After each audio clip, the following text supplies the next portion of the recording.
Andre Khatchaturian of Armenian Sports News, joined today by a special guest with a great first name, Andre Philibbosian of the Seattle University soccer team.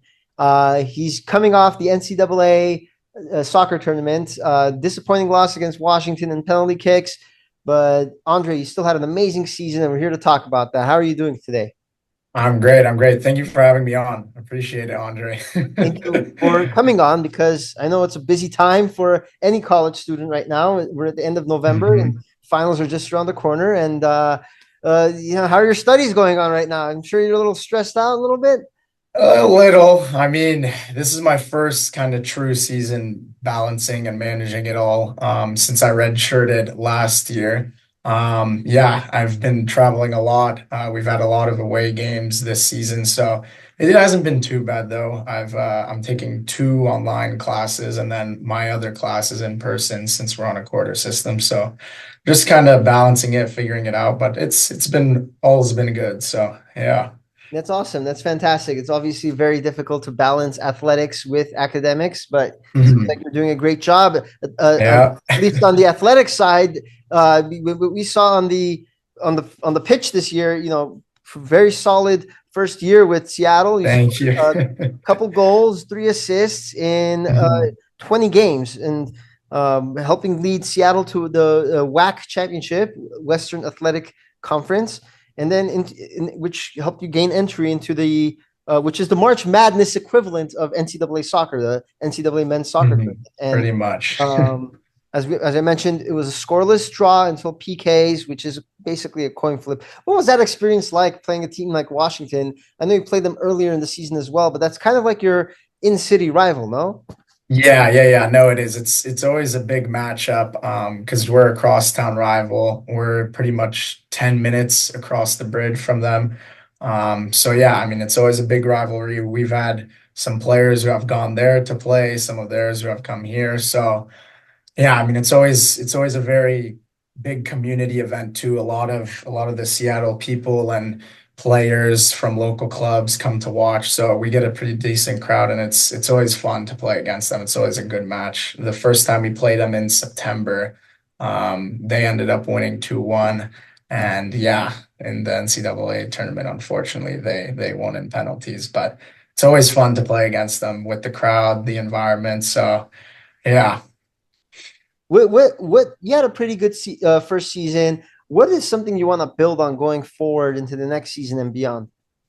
I think, yeah, no, it's a good question. I think for me, like I said, since my first true kind of season, my redshirt freshman year, I was just coming in, playing in the spring, proving myself to the coaches, showing what I can add to the team and to the program, and trying to fight for my spot coming into this fall. And obviously, I got the first couple starts throughout the season early on, and just kind of kept progressing and was just kind of focusing on consistency, keep starting, keep playing, add a couple goals and assists if I can, build my confidence the more I play. And yeah, I think going down the line to next year already and in the future coming years is I think another thing for me to get kind of more recognition and get my name out there.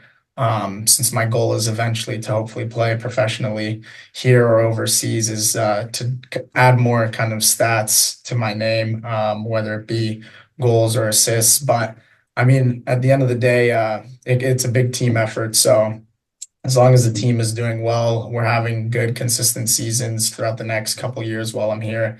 God will take care of the rest. So yeah. So it's interesting for me to see to interview young college athletes because a lot of them maybe they were the best player on their team in high school and Mhm. they were the star of their squad, and then they got recruited by a D1 school, and now they're in college where everybody else was also the best player of their high school team. Right? Yeah. So like what has that dynamic been like where maybe you're not the head honcho anymore from high school coming into college, and you kind of have to find a role and fit into that role in order to be a positive contributor to the team. Yeah, no, I think obviously, yeah, like you said, the college scene is getting more and more talented and more competitive. I mean, there's tons of internationals coming down now. Our team is pretty international heavy. We've got couple guys from Germany, one from Spain, a couple from Japan. So, and we're not the only program. I mean, a lot of these programs are going more and more international nowadays. So, I mean, it's definitely making the college game more competitive, more talent within the game. So, I think yeah, to answer your question, I mean, it was interesting because I played at San Diego Surf, which is a big club in ECNL and in California on the West Coast, obviously. So I mean, yeah, having a good run and playing with them, being a main player coming to Seattle U, obviously had to start out last year coming into preseason, proving my point. And then yeah, I will talk about it later, but I went to Armenia, which is why I decided to redshirt. But yeah, I mean, there's a lot of good players, and it's not like I'm the only good player coming into Seattle U. So I think yeah, everyone kind of has a humbling in a way, but it's also just part of the journey and the experience. It's a pyramid. The higher up you go, the harder and harder it gets. But yeah, I mean, if big part of team sports and soccer especially is the chemistry and making sure everyone is close together. So I think we did a good job of that this year, and that's why we had some good success. So and just building off that in the coming years, and hopefully going into next year and the future years, I can be a bigger and bigger asset and part to this program, and keep taking them and breaking new records, hopefully, and getting more championships. So Yeah, yeah, that would be great to see. And you just mentioned you were in Armenia during your redshirt season. What yeah. were you doing in Armenia? Yeah, so my whole experience with Armenia dates back about, was it 2022, I believe, when I was, yeah, for when I was 18, I got called in for the U-19. So I every summer I basically for fun since I was young, my parents would take me to the home and netmen games in LA, and I would just go out there, have fun, enjoy it. It's a big cultural event in LA for Armenians, and yeah, 2022, that summer, there's an organization called PAFA through this guy named Aram, and they were out there just watching. I mean, I think more casually, and I mean, obviously, I was out there and just expressing myself, having fun. Scored a couple goals, and after that, they ended up sending me an email saying, "Hey, this is PAFA Pan Ar Pan Armenian Youth Youth Federation? Federation Football Football Association. Association." Yeah. So they reached out to me and basically asked for a couple of my highlights and full game footage, sent it over to the FFA in Armenia, and basically from there, this organization PAFA has sent a couple kids over. I was kind of like the guinea pig, one of the first in Wow. 2020. So yeah, that summer I went to go play in a camp, and then we had a friendly against Lithuania. So I made an appearance against Lithuania with the U19s. Um, then after that, I couldn't get my paperwork done for the U19s, and with the U19s, they more just play friendlies. They don't really compete in any of the big competitions, I don't believe. So then, yeah, this back to last year, 2023 now, my freshman year coming in. Aram contacted me again and said, "Hey, it's that time of year again." It was July. I think they were gonna have a camp, but since I was finishing up my season with surf, because I was still playing Right. in ECNL and club ball, we made it to the national championship and ended up winning. And so while I was doing that, there was the camp going on for the U21. So I couldn't go to that, so Aram was like, "Okay, let's figure something out. We want to still try and get you out there for the U21s. The coach over there is still interested. They liked you with the U19s, the little bit they saw you." So literally a couple days after we won the national championship with surf, I got on a flight, went to Armenia, and instead of me being with the U21s for the national team camp, I ended up going and playing with the club called Bikama, Yeah, BKMA, yeah, yeah, yeah. in Yerevan. They're a professional club, and the head coach of the U21s was the coach of Bikama. So he was like, we want to give him a chance. We liked what we saw. We've heard good things. So invite him to train in preseason with Bikama, and I'll evaluate him there. So me and another Pefa kid, he was from New York, playing in Spain at the time. His name was Loris Van Vlodrop. We got sent out there, trained with Bukama basically for 2 weeks. I was out there by myself. With now my parents, just me and Loris, the first time my parents came. So it was definitely quite the experience. And we trained with them 2 weeks and then played in two of their friendly games they had against two of the professional clubs there. And basically, I broke my nose Oh no. in the first game. Literally after like 3 days of training, we had the game. We went to it was FC Urartu, which I Urartu, yeah. forget. I think it was in or no, was it or Shirak, sorry. It was in Gumri, and it was like 2 3 hour drive, and broke my nose there. Quite the experience. Went to a local hospital there in Gumri, and they basically just manually cracked my nose back into place. And so yeah, I was done. I was stuck there now for about a week and a half. Loris was still training with them. I had a broken nose. I was all the way in Armenia, without my parents. So it was quite the experience. But Wait anyways, a minute. Pause. So yeah, you it's a break your lot. It's a nose lot. and you stayed in the hospital for a week and a half? No, no, no. Sorry. That night we were there for like, I want to say an hour and a half. Okay. It was like 1 a.m. We were in Gumri by the time we got back because I was staying in the residency academy there, the football academy in Yerevan. And so, yeah, we got back at like 3 a.m. I stayed, one of the assistant coaches, I believe, spoke, if I remember correctly, spoke English.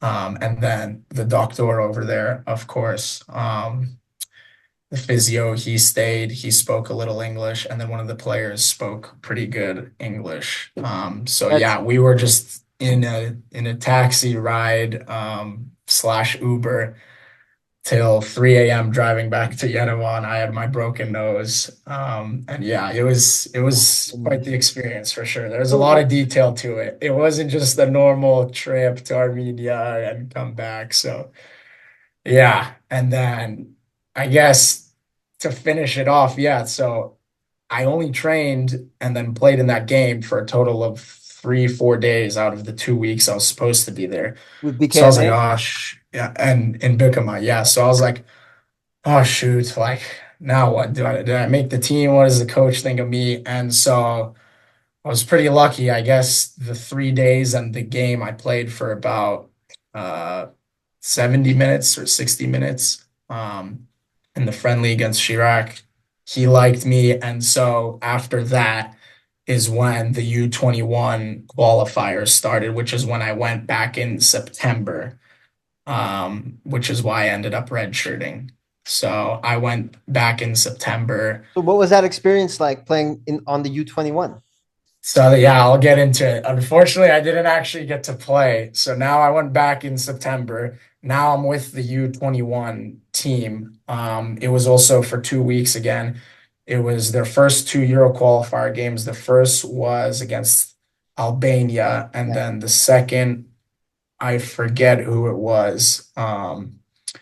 But yeah, I couldn't play in the games because I still had to get my paperwork and passport done. Ah, So I was supposed to go back in September, like I said, go a couple days early, get my paperwork done so then I could play in the two games.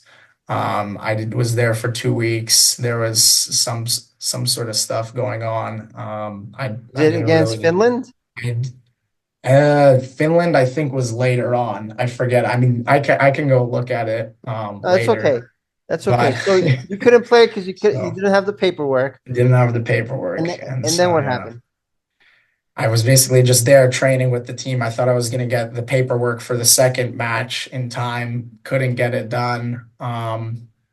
And so, yeah, I was there for 2 weeks just training. I didn't get to appear in the two games.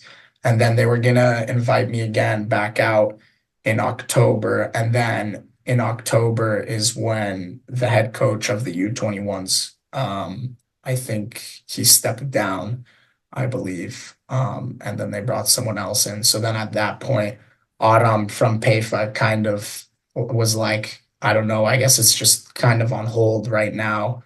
We didn't know what to do since there's a lot going on with the federation over there, and Autumn is obviously over here in LA, kind of working between both scenes. So haven't gone back since now.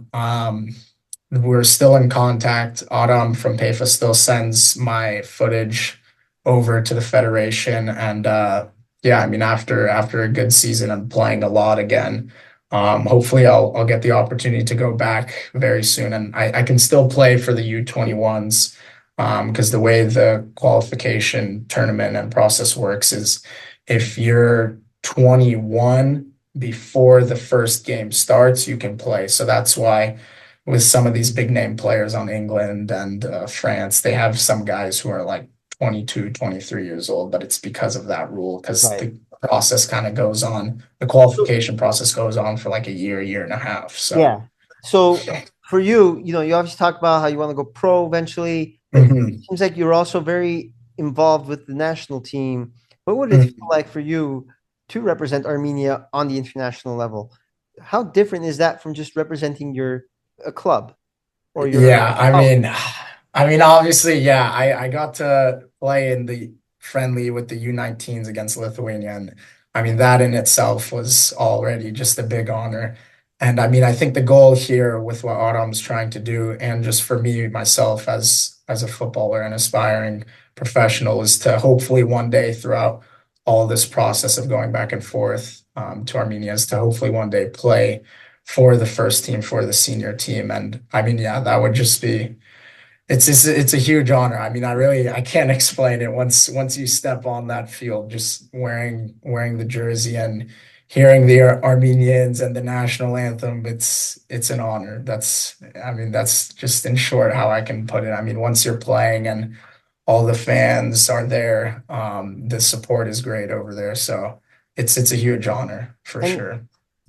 you talk about, the support from the fans. How does it feel like? What is your reaction to some of the support you've been getting at Seattle? Yeah, Been yeah. in contact with your mother, and there's always a large, not a large, but there's a contingent of Armenian fans who follow you around and they support you up there. Yeah, What has yeah. that felt like? I mean, yeah, the Armenian community is it's pretty big all over, whether it's in LA or Seattle, and the love and support from Armenians, it's a different type of culture Armenians have for each other. And so yeah, one of the Armenian fans here in Seattle, he lives about 30-40 minutes away. He was coming to some of my games in the summer when I was playing with the USL2 team. And yeah, I didn't get to meet him. He came with his kids, actually. He came to one or two games, left early, so I didn't get to say hi to him after the games. And he texted me for the UW game, obviously, and was like, "Oh, it's a big one. I'll be there. Best of luck." And I said, "Yeah, hopefully this time we can finally meet." And Is yeah, this the guy his in the name is picture? Tigran. Yeah, Tikran Tigran Arakelian. Arakelian. Yeah. Shout out So Tikran. he went to UW. And then yeah, through just again the whole Armenian community and the support around it, he saw that there was an Armenian playing in Seattle at Seattle U, and got out to one of the games finally against UW, and yeah, then that's when the photo was taken. That's amazing. It doesn't matter where you are. It seems like Armenians are everywhere supporting their people, and that's so Mhm. great to see. I guess coming from Southern California to Seattle, what has that been like? Obviously, in Southern California, there's so many Armenians, maybe not as much in Seattle, but you're still getting that support. Yeah, no, for sure. I mean, obviously in LA, like you're saying, there's a lot of Armenians, especially in Glendale. And so yeah, leaving home to go to Seattle. I didn't have my parents there with me. I've been here for 2 years now. And yeah, I mean, definitely cool to have the support from other Armenians. We're all like family. Everyone looks out for each other. So Tigran texts me pretty often, actually, whether I Awesome. have a game or whatever. He just comments and reacts on a lot of my stuff. So it's pretty cool, to have the support even out here. And I'm pretty lucky too. My parents do come up here pretty often. So yeah, yeah, Andre, that's really amazing. And, you've been a great representative of the Armenian community, playing for a D1 school and doing at such a high level, and also getting some attention from the Armenian Football Federation. We are looking forward to keep tracking you and seeing how you do in the future, thank you, thank you. not just in Seattle, but hopefully for the Armenian national team one day. Thank you so much for joining Yeah, us. yeah. No, Happy thank you, Thanksgiving. Andre. Appreciate it. Thank you.